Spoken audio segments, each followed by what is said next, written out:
The snow fell gently that December evening, each flake catching the amber glow of the streetlights like tiny stars drifting down from heaven. Sarah pulled her thin coat tighter around her shoulders as she sat on the cold metal bench at the bus stop. The concrete beneath her feet was already covered in a soft white blanket, and she could see her breath forming small clouds in the frigid air. At 23, Sarah had imagined her life would look very different by now.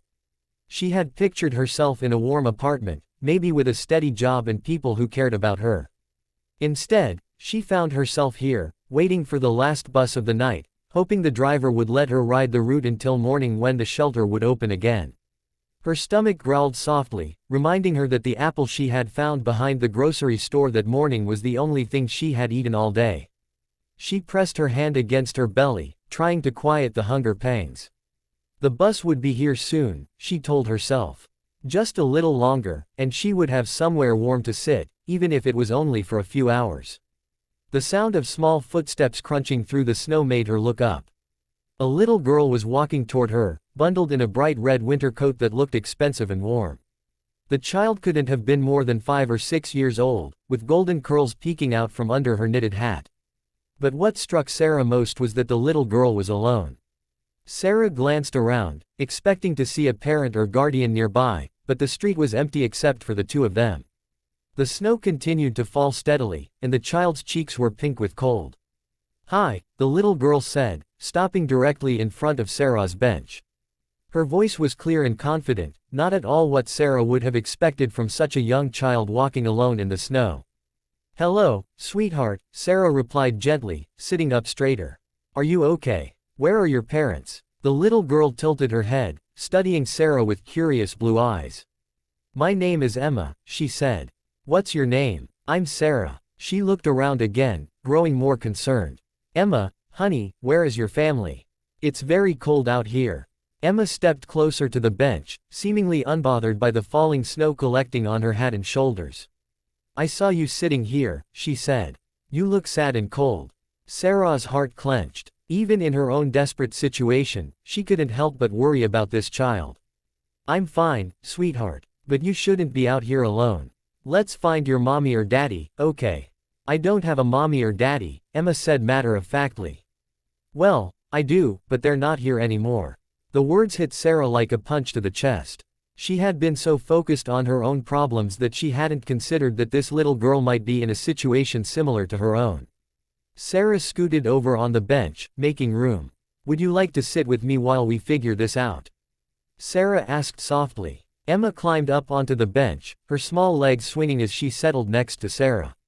Up close, Sarah could see that despite the expensive-looking coat, Emma's shoes were worn and too big for her feet. There were dark circles under her bright eyes, the kind that spoke of too many sleepless nights. "Are you homeless?" Emma asked, her voice innocent but direct. Sarah hesitated. She had become good at deflecting this question, at making up stories about waiting for friends or just enjoying the evening air. But something about Emma's honest gaze made her want to be truthful. "Yes," Sarah said quietly. "I don't have a home right now." Emma nodded as if this made perfect sense.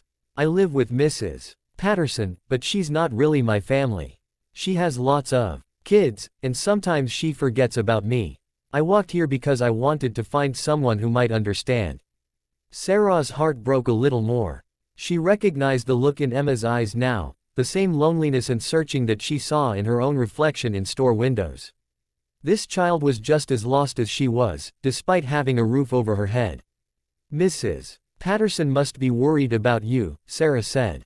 "We should call her. She won't notice I'm gone until tomorrow morning," Emma said with the kind of certainty that only came from experience. "She's watching her shows and drinking the stuff that makes her sleepy." The snow was falling harder now, and Sarah could feel the cold seeping through her thin coat. She looked at Emma, so small and vulnerable, and made a decision. "Listen, Emma, I need to catch the bus when it comes. It's warm on the bus, and we can ride around until we figure out what to do.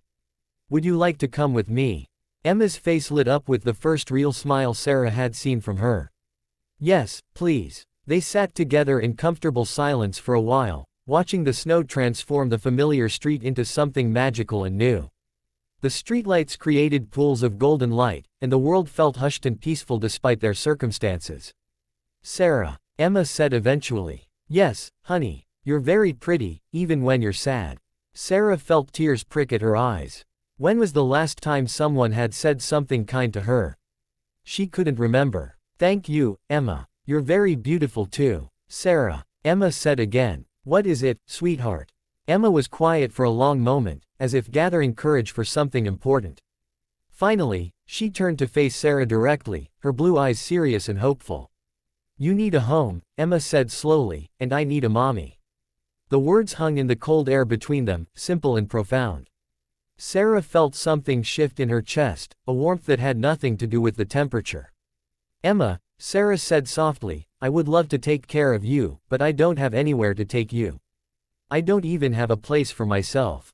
But we could figure it out together, Emma said with the boundless optimism of childhood. We could take care of each other.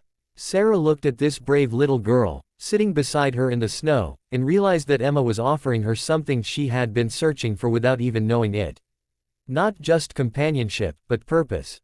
Someone who needed her as much as she needed them. The sound of an engine broke through Sarah's thoughts. The bus was coming, its headlights cutting through the falling snow. Sarah stood up, taking Emma's small hand in hers. Come on, sweetheart. Let's get somewhere warm, and we'll talk about this.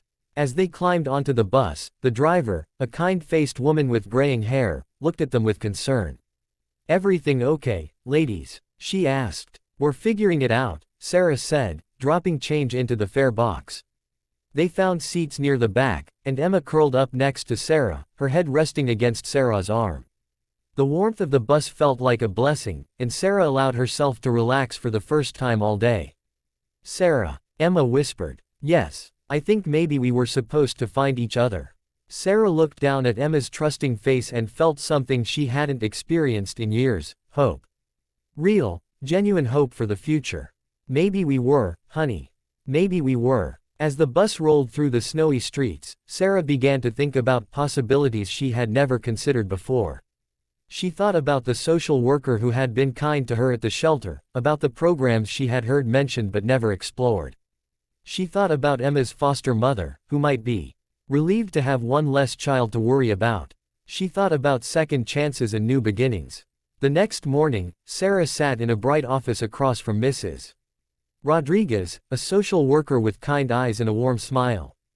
Emma sat beside her, holding Sarah's hand tightly. This is highly unusual, Mrs. Rodriguez was saying, but her tone wasn't disapproving.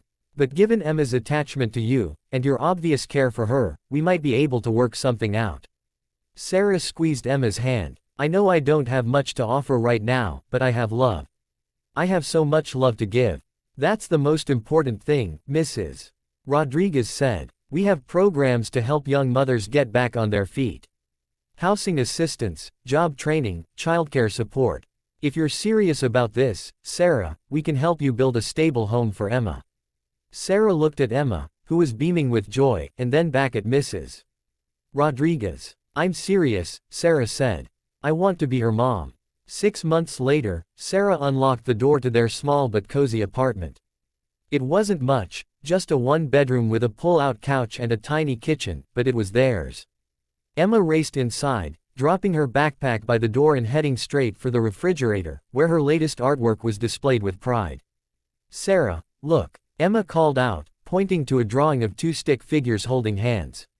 It's us. Sarah smiled, hanging up her keys. She had a job now, working at a local daycare center. The pay wasn't much, but it was enough, especially with the assistance programs. More importantly, she loved her work, and it allowed her to be home when Emma got out of school. It's beautiful, sweetheart, Sarah said, kneeling down to give Emma a hug. Just like you. That evening, as they sat together on the couch reading a bedtime story, Emma looked up at Sarah with serious eyes. Sarah, yes, honey, are you happy we found each other? Sarah smiled, brushing a golden curl away from Emma's face. Every single day, Emma. Every single day. Outside their window, snow began to fall again, gentle and peaceful. But this time, Sarah watched it with joy instead of dread. This time, she was home. The bus stop where they had first met was just a few blocks away, but it felt like a lifetime ago. Sometimes, on their walks to the park, they would pass by that bench. Sarah would think about that cold December night when two lost souls had found exactly what they needed in each other. Emma was legally hers now, the adoption papers signed and filed away safely in their small filing cabinet. But more than that, she was hers in all the ways that mattered. In morning hugs and bedtime stories, in scraped knees that needed kissing and homework that needed helping. In the way Emma called her, Mom, with such natural ease that sometimes Sarah forgot there had ever been a time when they weren't family. As Sarah tucked Emma into bed that night, Emma reached up to touch Sarah's face gently. I love you, Mom, she whispered. I love you too, baby girl, Sarah whispered back. Sweet dreams. Sarah turned off the light and stood in the doorway for a moment, watching Emma drift off to sleep. The little girl who had approached her at a bus stop with such courage and hope had given her the greatest gift imaginable, a reason to believe in tomorrow. And tomorrow, Sarah knew, would be beautiful.